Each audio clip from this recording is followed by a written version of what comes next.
তো আজি আমি বৈদ্যুতিক মটৰৰ ওপৰত কৰিম কাৰণ এইটো মোষ্ট কনফিউজিং টপিকৰ ভিতৰত এটা হয়। যেতিয়া মই সৰু আছিলোঁ ভালদৰে এইটো বুজিয়ে নাপাইছিলোঁ।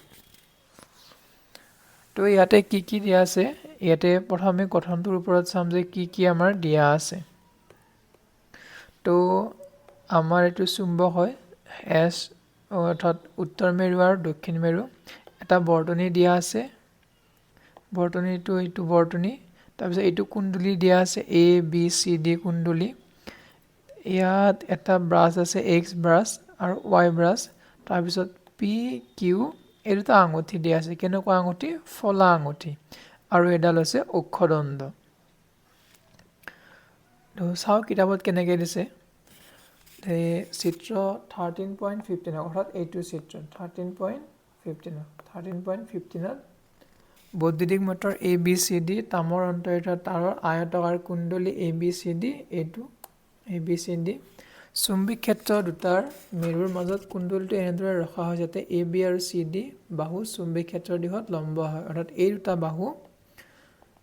বাহুৰ কথা চুম্বিক ক্ষেত্ৰ, যোনটো চুম্বিক ক্ষেত্ৰ আছে ইয়াৰে লম্ব হয়, এনেকৈ আছে। বঢ়িয়া। আৰু কি আছে আমাৰ? এটা ফলা আঙুঠি আছে। ফলা আঙুঠি কোনটো? PQ, এই এটা আৰু ইয়াত এটা PQ, এই দুটা আঙুঠি ফলা আঙুঠি।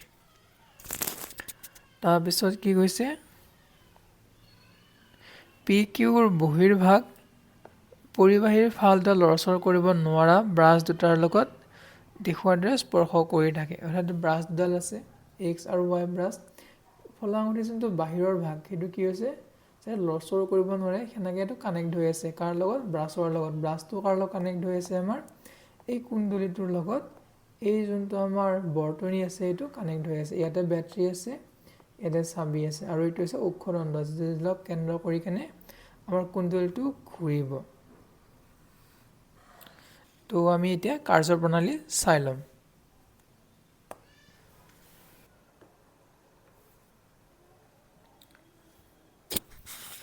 এতিয়া আমি ইয়াৰ কাৰ্যপ্ৰণালীৰ ওপৰত চাম।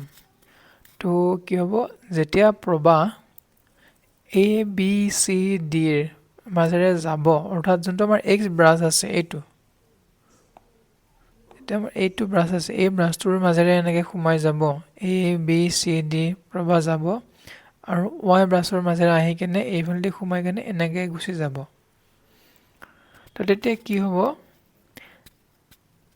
এইৰ পৰা যেতিয়া প্ৰবাহ যায়, যোৱাৰ লগে লগে এটা চুম্বিক ক্ষেত্ৰৰ সৃষ্টি হ'ব। চুম্বিক ক্ষেত্ৰটো কি হ'ব?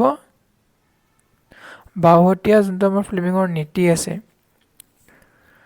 প্ৰয়োগ কৰিলে পাম যে এইটো বাওহতীয়া ফ্লেমিঙৰ নীতি প্ৰয়োগ কৰিলে পাম যে AB বাহুত ক্ৰিয়া কৰা বলে ইয়াক তললৈ ঠেলিব, আৰু CD বাহু যোনটো বলে ক্ৰিয়া কৰিব সেইটো ওপৰলৈ ঠেলিব। অৰ্থাৎ এটাই ওপৰৰ ফালে, এটাই তল ফালে ঠেলিব। তেতিয়া কি হ'ব? বস্তুটো ঘূৰা ষ্টাৰ্ট কৰিব। কি হ'ব? এই কুণ্ডলীটো ABটো আহি পাব CDৰ ফালে, অৰ্থাৎ ওপৰৰ ফালে ঠেলিব, CDক ঠেলিব তল ফালে, এনেকৈ ঘূৰিব। তো অলপ পিছত কি হ'ব, এই যোনটো AB আছে, AB আহি পেলাই পাই যাব CD, এই CDখিনি আহি পেলাই পাই যাব AB।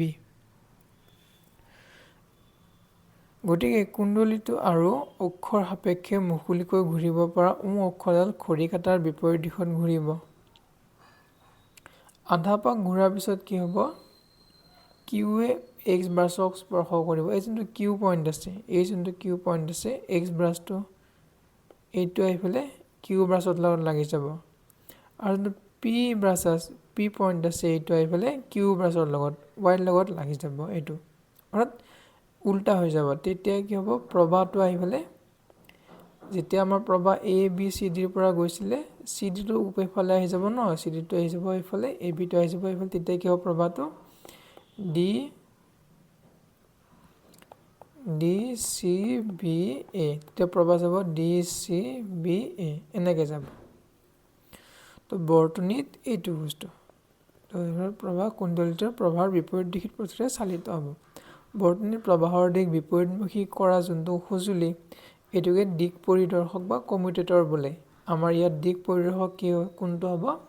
এই আঙুঠিটো হ'ব, কাৰণ ইহঁতে প্ৰবাহৰ দিশটো সলনি কৰিছে। এবাৰ প্ৰবাহৰ দিশ এনেকৈ ABৰ পৰা CD লৈ যাব, আৰু নেক্সট টাইম DCBA দিশত হ'ব। কাৰ বাবে হ'ব? এই আঙুঠিটোৰ বাবে হ'ব। আৰু যে প্ৰবাহ বিপৰীতমুখী হয় তেতিয়া কি হ'ব? AB আৰু CD বাহুটোত প্ৰয়োগ কৰা বলো বিপৰীতমুখী হ'ব। অলপ আগতে যে কৈছোঁ, এটা ওপৰৰ ফালে যায়, এটা তল ফালে যায়। গতিকে এটা আগলৈ আৰু ঠেলা খাব আৰু এটা তললৈ ঠেলা খাব। এটা ওপৰলৈ, এটা তললৈ যাব। এতিয়া কি হ'ব? আধাপাক কুণ্ডলী আৰু অক্ষৰেন্দ্ৰ আৰু একে কুণ্ডলী আৰু অক্ষৰেন্দ্ৰ আধাপাক একে দিশতে ঘূৰিব আৰু প্ৰতি আধাপাকৰ মূৰে মূৰে প্ৰবাহৰ দিশ বাৰে বাৰে বিপৰীতমুখী হৈ থাকিব।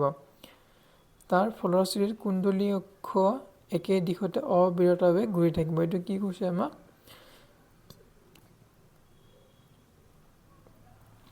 যে এনেই এতিয়া কুণ্ডলী আৰু অক্ষৰেন্দ্ৰ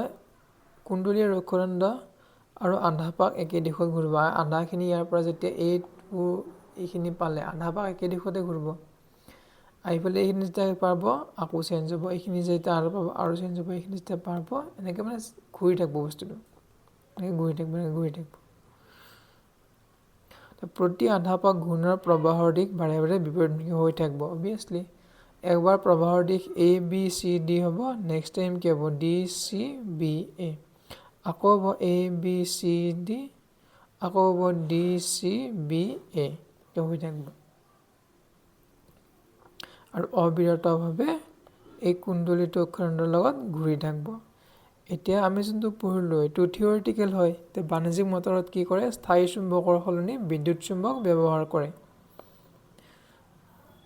কিয় চুম্বক ব্যৱহাৰ কৰে? কাৰণ যেতিয়া কাৰেণ্টটো দিম লগে লাগি চুম্বকত্ব ধৰ্ম পাই যায়। প্ৰবাহৰ কুণ্ডলীৰ মাজত বহুসংখ্যক পাক দিয়া হয়। পাক দিলে কি হ'ব? প্ৰবাহ বেছি হ'ব। প্ৰবাহ বেছি হ'লে কি হ'ব?